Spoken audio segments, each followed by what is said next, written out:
Assalamualaikum warahmatullahi wabarakatuh. Kita lanjutkan pelajaran matematika. Pada pertemuan hari ini, kita akan mempelajari yaitu terkait dengan jarak antara garis dengan garis. Pada pertemuan yang kemarin, kita sudah membahas yaitu terkait dengan jarak antara titik dengan titik, titik dengan garis, titik dengan bidang. Kemudian, pada pertemuan hari ini, kita akan membahas terkait garis dengan garis dan garis dengan bidang. Baik, kita langsung masuk pada materi.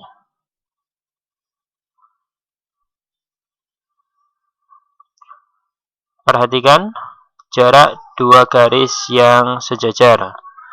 Jika garis G dan H ini sejajar, maka dapat dibuat garis K yang memotong garis G. Ini garis K yang memotong garis G tegak lurus di titik P dan memotong garis H tegak lurus di titik Q. Maka panjang PQ merupakan jarak antara garis G dan garis H.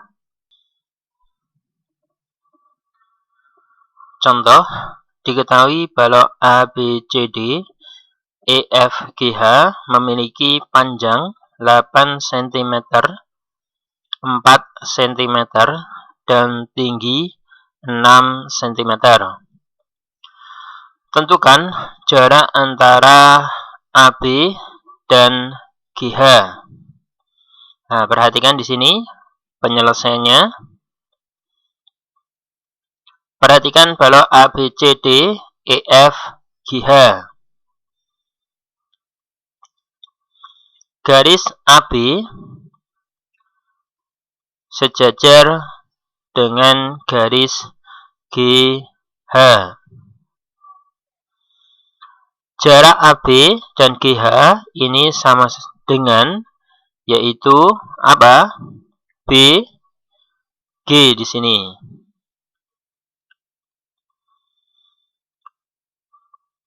Nilainya adalah kita menentukannya BG dengan cara menggunakan teorema Pythagoras. Perhatikan segitiga BCG yang merupakan segitiga siku-siku di C. Sehingga BG ini merupakan sisi miring dari segitiga BCG. Sehingga untuk menentukan panjang BG yang merupakan jarak antara AB dan GH yaitu adalah sama dengan BC kuadrat ditambah CG kuadrat.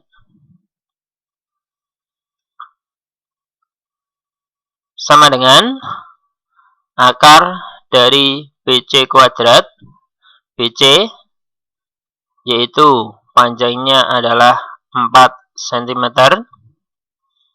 Kemudian CG itu adalah 6 cm. Panjang, lebar, tinggi. Sehingga panjang BC itu adalah 4 kuadrat ditambah 6 kuadrat. Yaitu 16 ditambah 36.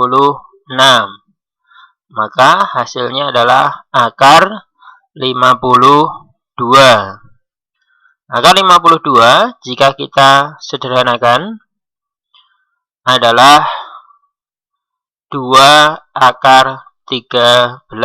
Dari mana? 52 itu adalah perkalian antara 4 kali 13. Nah, 52 itu perkalian dari 4 kali 13. Kemudian 4 di akar, hasilnya adalah 2, sedangkan 13 di akar tidak bisa, maka tetap di sini. Sehingga hasilnya menjadi 2 akar 13 cm.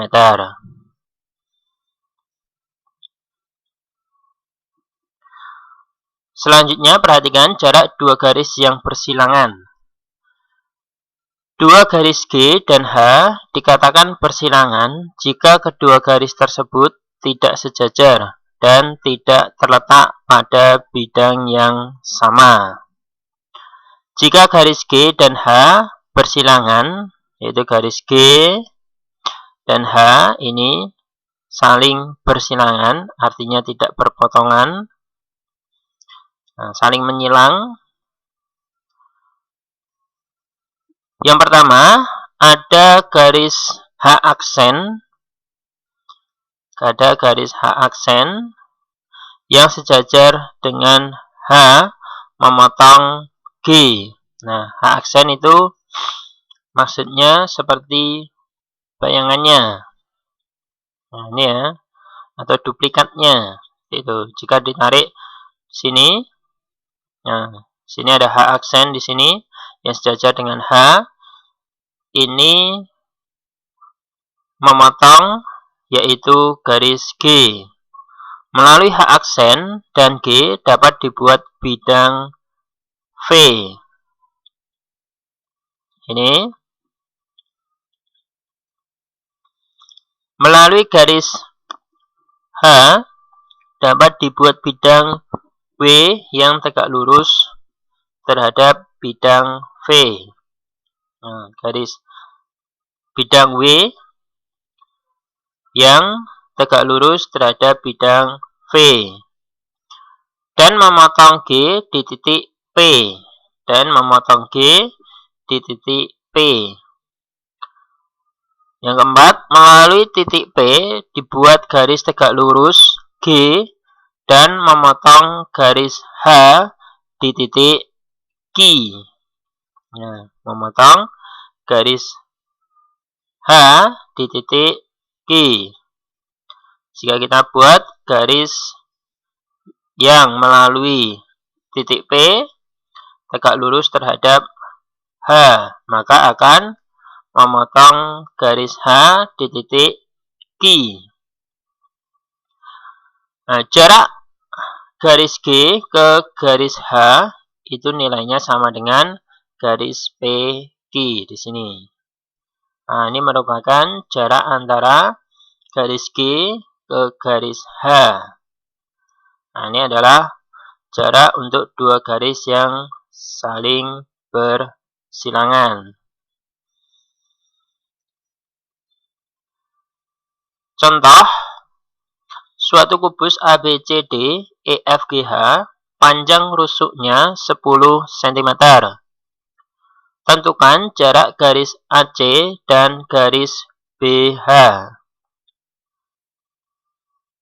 Penyelesaiannya, perhatikan cara menentukan garis AC dan garis BH. Garis AC, kemudian garis HB di sini.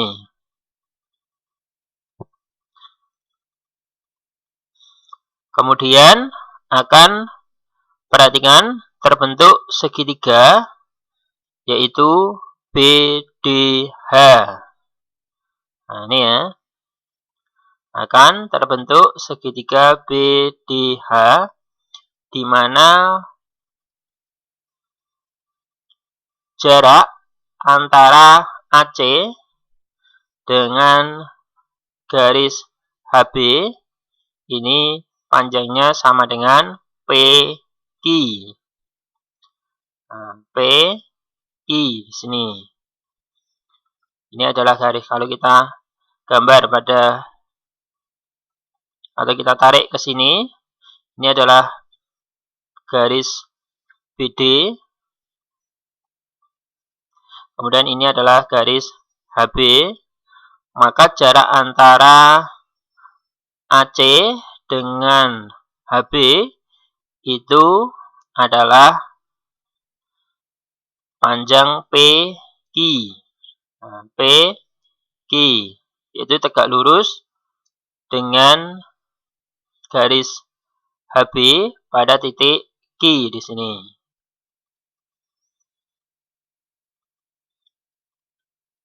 Nah, kita ulangi. Perhatikan gambarnya sekali lagi. Garis AC, garis HB. Nah, kemudian di sini garis BD. Nah, jarak PQ ini merupakan jarak antara garis AC dengan garis HB. Nah, ini ya. Jelas ya.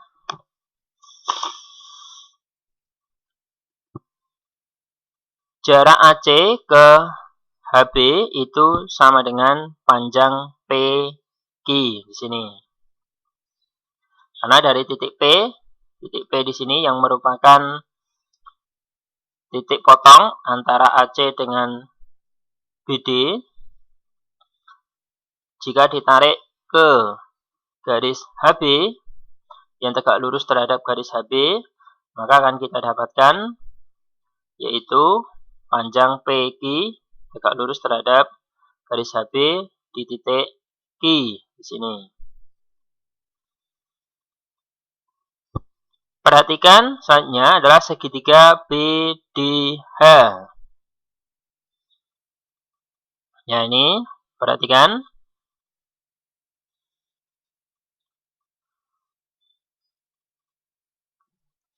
Ingat bahwa untuk perbandingan sin, cos, dan tan pada segitiga siku-siku, nah, ingat pada pelajaran kelas 10 ya, yaitu sin alfa itu adalah demi depan dibagi miring, demi. Kemudian kalau cos itu adalah sami, samping dibagi miring. Kemudian untuk tan alfa d sa, depan dibagi samping, demi, sami, d sa. Nah, ingat itu ya, perbandingan trigonometri untuk segitiga siku-siku, sin, cos, dan tan. Nah, ini nanti akan kita gunakan untuk menentukan panjang PQ di sini. Nah, perhatikan sin alfa. Nah, kita akan menentukan panjang sin alfa untuk menentukan nanti panjang kita akan menentukan besar, yaitu sin alfa atau nilai dari sin alfa untuk menentukan panjang PQ-nya di sini. Nah, sin itu apa? Sisi depan dibagi sisi miring. Sisi depannya adalah HD, yaitu panjangnya 10 cm. Sedangkan sisi miring, nah, sisi miring ini merupakan diagonal ruang. Nah, ingat pertemuan yang telah lalu. Untuk menentukan diagonal ruang dari kubus, nah, cukup yaitu A akar 3. A itu adalah panjang rusuknya.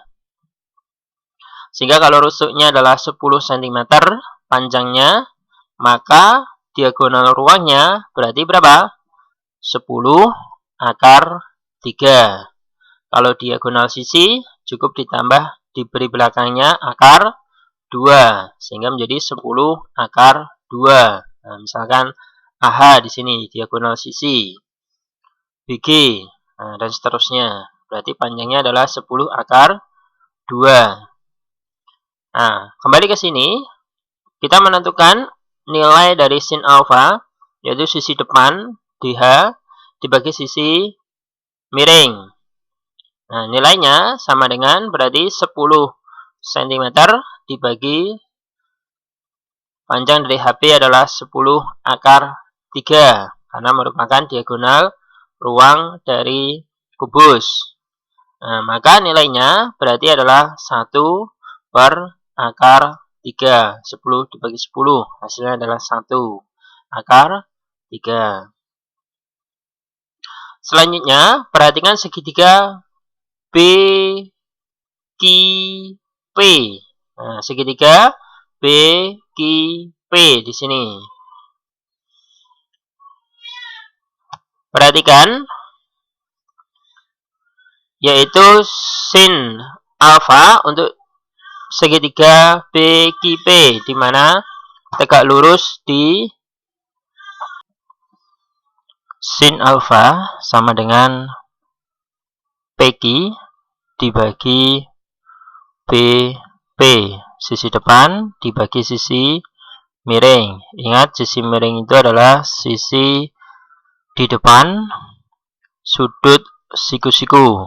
Nah, sisi yang di depan sudut siku-siku. Maka PB ini merupakan sisi miring dari segitiga BQP. Sehingga panjang PQ bisa kita tentukan sekarang. Panjang BP karena BD ini merupakan diagonal ruang, merupakan diagonal sisi dari kubus ABCD EFGH, maka panjang BD itu adalah A akar 2. A itu adalah rusuknya, berarti 10 akar 2. Karena titik P ini merupakan titik tengah-tengah antara BD, sehingga panjang BP, panjang BP sini merupakan setengah dari BD. Panjang BD adalah 10 akar 2, berarti setengah dari 10 akar 2. Sama dengan sin alfa. Tadi sudah kita tentukan nilai sin alfanya adalah 1 per akar 3. Sehingga panjang PQ tinggal kita pindah ruaskan di sini. Setengah kali 10 adalah 5, berarti 5 akar 2. 5 akar 2 kalikan silang dengan 1 di sini. Nah, sehingga hasilnya sama dengan 5 akar 2 kali 1. Nah, maka menjadi 5 akar 2. Tetap. Nah, panjang PQ itu berarti nilainya sama dengan 5 akar 2 dibagi akar 3. Nah, ini ya. Langkah berikutnya adalah kita rasionalkan penyebutnya. Nah, supaya penyebutnya tidak berbentuk akar. Bagaimana caranya? Yaitu masing-masing pembilang dan juga penyebut masing-masing dikalikan dengan nilai penyebutnya di sini, yaitu akar 3. Sehingga atas kali akar 3, 5 akar 2 kali 5 akar 3, akar 2 kali akar 3 adalah akar 6. Nah, 5-nya tetap, sehingga hasilnya menjadi 5 akar 6. Akar 3 dikali akar 3. Nah, sama dengan akar 9. Akar 9 itu sama dengan 3. Atau ingat kesimpulannya bahwa akar A dikali akar A itu nilainya sama dengan A itu sendiri. Maka akar 3 dikali akar 3 sama dengan 3 itu sendiri.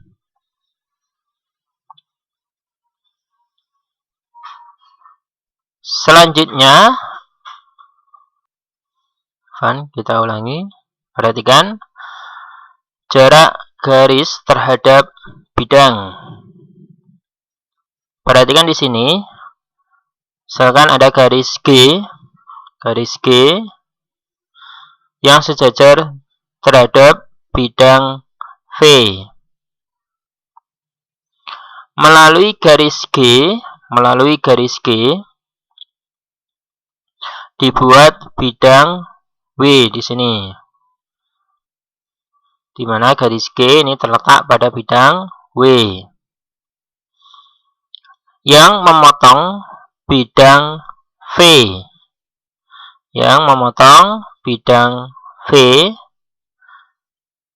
tegak lurus di garis H. Memotong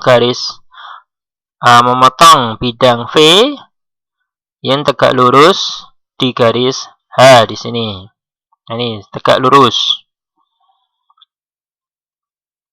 Maka garis H adalah hasil proyeksi garis G. Garis H merupakan hasil proyeksi garis G. Maka jarak antara garis G dan garis H, G dengan garis H, merupakan jarak antara garis G dengan bidang V di sini. Nah, ini. Sehingga kesimpulannya bahwa PQ atau QP di sini merupakan jarak antara garis G dengan bidang V. Ya, intinya jarak garis terhadap bidang itu adalah dari garis ditarik tegak lurus, ditarik sebuah garis yang tegak lurus terhadap bidang V. Maka itu merupakan jarak antara garis dengan bidang. Perhatikan contoh di sini. Balok ABCD EFGH dengan panjang 10 cm, lebar 6 cm, dan tinggi 8 cm. Tentukan jarak antara garis EF dan bidang ABGH. Nah, perhatikan di sini. Perhatikan cara menentukan jarak garis EF ke bidang ABGH. EF ke bidang ABGH. Kita ulangi gambarnya. Perhatikan EF, jarak EF dengan bidang ABGH. Nah, ini ya. Jarak EF ke bidang ABGH itu sama dengan panjang FP di sini. Nah, ini kita beri huruf P. Nah, jarak antara garis EF dengan bidang ABGH itu adalah sama dengan FP. Nah, ini ya. Jadi ditarik bidang yang melalui EF tegak lurus terhadap bidang ABGH. Nah, tegak lurus di sini.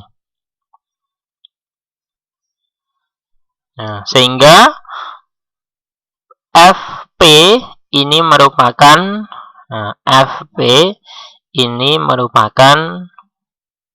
jarak antara garis EF dengan bidang ABHG.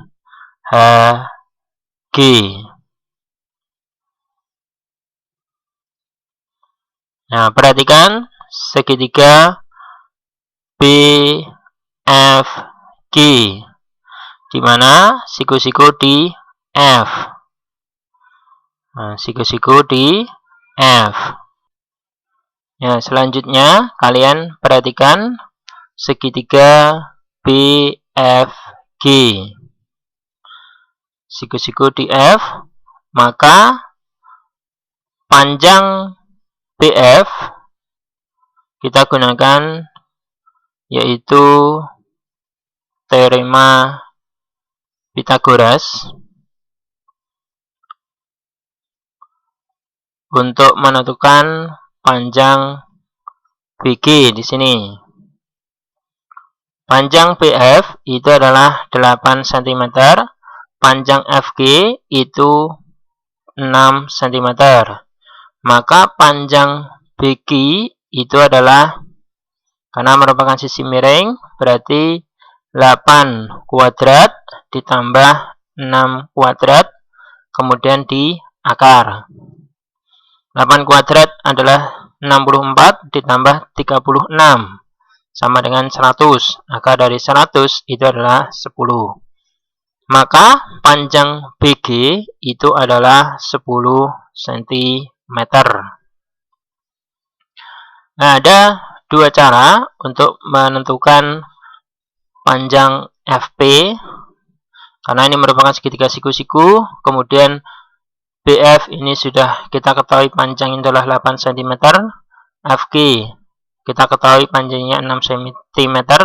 Kemudian BG sudah kita cari panjangnya adalah 10 cm. Maka kita bisa menentukan panjang FP sebagaimana pada pertemuan yang kemarin, karena FP ini merupakan tinggi dari segitiga jika BG kita jadikan sebagai alasnya. Nah, maka untuk menentukan panjang FP kita bisa menggunakan apa? Pertemuan yang kemarin, yaitu menggunakan cara luas segitiga.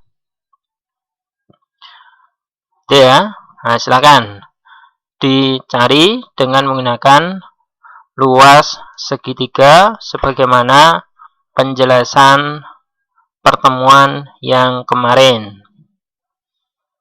Untuk pertemuan ini kita akan mencoba yaitu menggunakan cara yang lain, yaitu kita menggunakan seperti tadi sin alfa.